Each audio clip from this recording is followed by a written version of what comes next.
Hello friends, ओम श्री गणेशाय नमः। जय श्री कृष्णा। आप सभी का स्वागत है आपके अपने यूट्यूब चैनल पर। फ्रेंड्स, आज हम आपको इस वीडियो में बताने जा रहे हैं श्रावण मास की शुक्ल पक्ष की श्रावण पुत्रदा एकादशी व्रत की पौराणिक व्रत कथा, पूजा विधि, शुभ मुहूर्त, महत्व और श्रावण पुत्रदा एकादशी व्रत के दिन किए जाने वाले उपायों के बारे में। फ्रेंड्स, वीडियो शुरू करने से पहले आपसे रिक्वेस्ट है, अगर आप हमारे चैनल पर नए हैं और आपने अभी तक चैनल को सब्सक्राइब नहीं किया है तो प्लीज़ सब्सक्राइब कीजिएगा चैनल को, साथ ही प्रेस कीजिएगा बेल आइकन को, जिससे नए वीडियो से रिलेटेड नोटिफिकेशन आपको तुरंत प्राप्त हो सके। और वीडियो पसंद आने पर वीडियो को लाइक और शेयर जरूर कीजिएगा ताकि सभी भक्तों को इस वीडियो का लाभ प्राप्त हो सके। और कमेंट बॉक्स में जय श्री कृष्णा जरूर लिखिएगा। हिंदू धर्म में एकादशी तिथि का विशेष महत्व होता है। एकादशी तिथि भगवान विष्णु जी को समर्पित तिथि मानी गई है।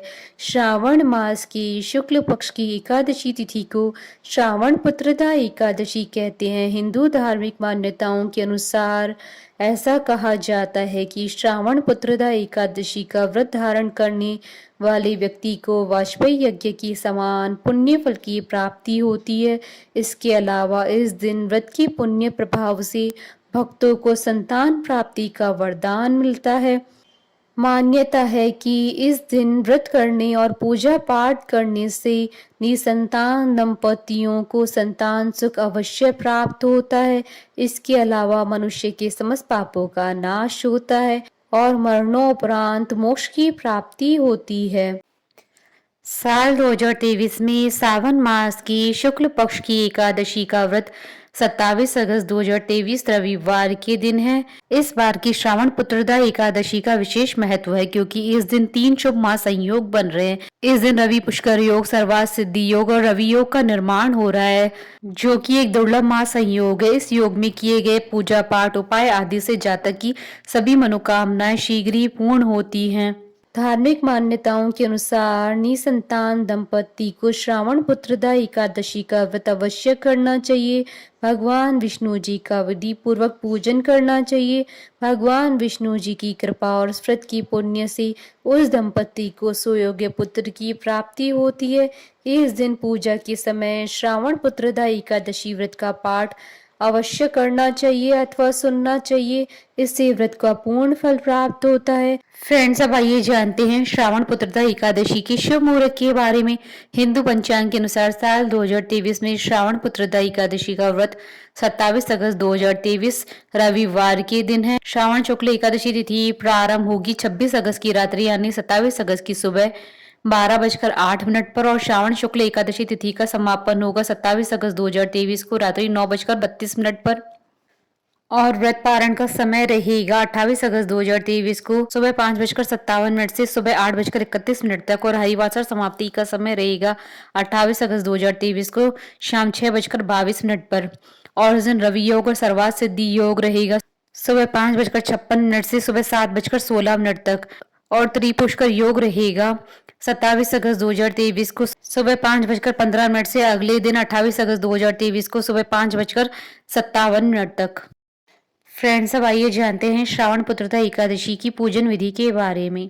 सावन पुत्रदा एकादशी के दिन सुबह स्नान आदि कर पूजा स्थल पर बैठे पूजा वेदी पर भगवान विष्णु जी की मूर्ति स्थापित कर उनका गंगा जल से अभिषेक करें। अब धूप दीप अगरबत्ती जलाकर आरती करें। भगवान विष्णु जी को प्रणाम करें। पूजा में तुलसी, ऋतुफल और तिल का प्रयोग करें।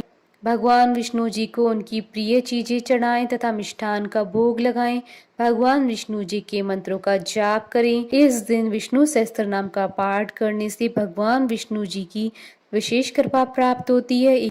व्रत के दिन निराहार रहें और शाम में पूजा के बाद चाहे तो फल ग्रहण कर सकते हैं। एकादशी के दिन रात्रि जागरण करने का बड़ा महत्व है। जागरण में भजन कीर्तन करें।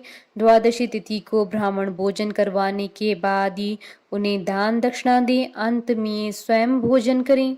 फ्रेंड्स, अब आइए जानते हैं श्रावण पुत्रदा एकादशी के दिन किए जाने वाले उपायों के बारे में। पीपल को कलयुग में भगवान विष्णु जी का रूप माना गया है। अगर आप एकादशी के दिन पीपल की पूजा करें, जल पुष्प अक्षत वगैरह अर्पित करें और दीपक जलाएं तो भगवान बहुत प्रसन्न होते हैं। चूंकि पुत्रदा एकादशी संतान प्राप्ति की इच्छा के लिए की जाती है, ऐसे में इस दिन उपाय करने से संतान के जीवन में आने वाले तमाम कष्टों का निवारण होता है।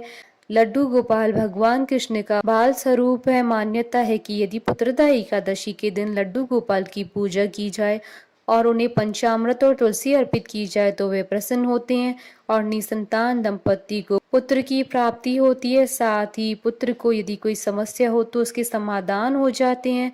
अगर संतान पर बीमारी का संकट हो तो पुत्रदा एकादशी के दिन विष्णु मंदिर में अपने सामर्थ्य के अनुसार गेहूं चढ़ाएं और भगवान से संतान की बीमारी को दूर करने की प्रार्थना करें।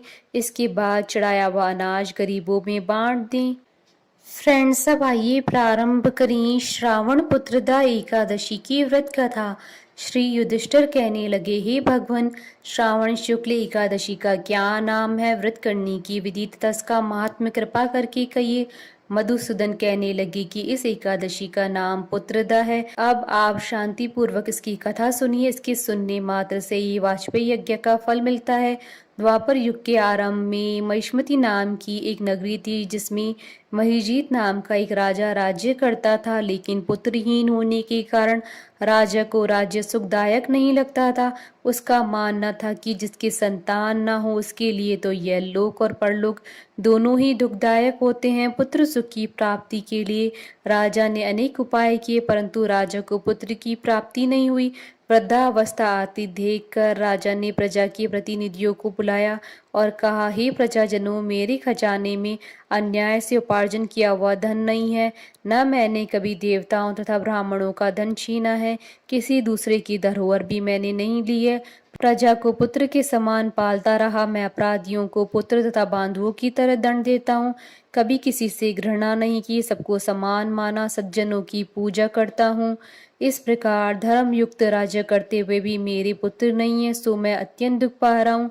इसका क्या कारण है? राजा महिजीत की इस बात को विचारने के लिए मंत्री तथा प्रजा के प्रतिनिधि वन को गए। वहां बड़े बड़े ऋषि मुनियों के दर्शन किए। राजा की उत्तम कामना की पूर्ति के लिए किसी श्रेष्ठ तपस्वी मुनि को देखते फिरते रहे। एक आश्रम में उन्होंने एक अत्यंत वयोवृद्ध धर्म के ज्ञाता बड़े तपस्वी, परमात्मा में मन लगाए हुए, निरहार, जितेंद्रिय, जितात्मा, जित क्रोध, सनातन धर्म की गूढ़ तत्वों को जानने वाले समस्त शास्त्रों की ज्ञाता महात्मा लोमेश मुनि को देखा, जिनका कल्प के व्यतीत होने पर एक रोम गिरता था। सबने जाकर ऋषि को प्रणाम किया। उन लोगों को देखकर मुनि ने पूछा कि आप लोग किस कारण से आए हैं? निसंदेह मैं आप लोगों का हित करूंगा। मेरा जन्म केवल दूसरों के उपकार के लिए ही हुआ है, इसमें संदेह मत करो। लोमेश ऋषि के ऐसे वचन सुनकर सब लोग बोले, हे महर्षि, आप हमारी बात जानने में ब्रह्मा से भी अधिक समर्थ हैं, अतः आप हमारे इस संदेह को दूर कीजिए। महिष्मतिपुरी का धर्मात्मा राजा महिजीत प्रजा का पुत्र के समान पालन करता है, फिर भी वह पुत्रहीन होने के कारण दुखी है। उन लोगों ने आगे कहा कि हम लोग उनकी प्रजा हैं, अतः उनके दुख से हम भी दुखी हैं। आपके दर्शन से हमें पूर्ण विश्वास है कि हमारा यह संकट अवश्य दूर हो जाएगा, क्योंकि महान पुरुषों के दर्शन मात्र से ही अनेक कष्ट दूर हो जाते हैं। अब आप कृपा करके राजा की पुत्र होने का उपाय बतलाइए। यह सब वार्ता सुनकर ऋषि ने थोड़े देर के लिए नेत्र बंद किए और राजा की पूर्व जन्म का वृतांत जानकर कहने लगी कि यह राजा पूर्व जन्म में एक निर्धन वैश्य था। निर्धन होने के कारण इसने कई बुरे कर्म किए। यह एक गांव से दूसरे गांव में व्यापार करने जाया करता था। एक समय ज्येष्ठ मास की शुक्ल पक्ष की द्वादशी के दिन मध्याह्न के समय वह, जबकि 1-2 दिन से भूखा प्यासा था, एक जलाशय पर जल पीने गया। उसी स्थान पर एक तत्काल ब्याई हुई प्यासी गौ जल पी रही थी। राजा ने उस प्यासी गाय को जल पीते हुए हटा दिया और स्वयं जल पीने लगा, इसलिए राजा को यह दुख सहना पड़ा। एकादशी के दिन भूखा रहने से वह राजा हुआ और प्यासी को जल पीते हुए हटाने के कारण पुत्र वियोग का दुख सहना पड़ा। ऐसा सुनकर सब लोग कहने लगे कि हे ऋषि, शास्त्रों में पापों का प्रायश्चित भी लिखा है, अतः जिस प्रकार राजा का ये पाप नष्ट हो जाए आप ऐसा कोई उपाय बतलाइए। लोमेश मुनि ने कहा कि श्रावण शुक्ल पक्ष की एकादशी को जिसे पुत्रदा एकादशी भी कहते हैं, तुम सब लोग व्रत करो और रात्रि को जागरण करो, तो इससे राजा का ये पूर्व जन्म का पाप अवश्य नष्ट हो जाएगा, साथ ही राजा को पुत्र की अवश्य प्राप्ति होगी। लोमेश ऋषि के ऐसे वचन सुनकर मंत्रियों सहित सारी प्रजा नगर को वापस लौट आई और जब श्रावण शुक्ल एकादशी आई तो ऋषि की आज्ञा अनुसार सबने पुत्रदा एकादशी का व्रत और जागरण किया। इसके पश्चात द्वादशी के दिन इसकी पुण्य का फल राजा को दे दिया। उस पुण्य के प्रभाव से रानी ने गर्भ धारण किया और प्रसव काल समाप्त होने पर उनके एक बड़ा तेजस्वी पुत्र उत्पन्न हुआ। इसलिए हे राजन, इस श्रावण शुक्ल एकादशी का नाम पुत्रदा पड़ा। अतः संतान सुख की इच्छा हासिल करने वाले इस व्रत को अवश्य करें।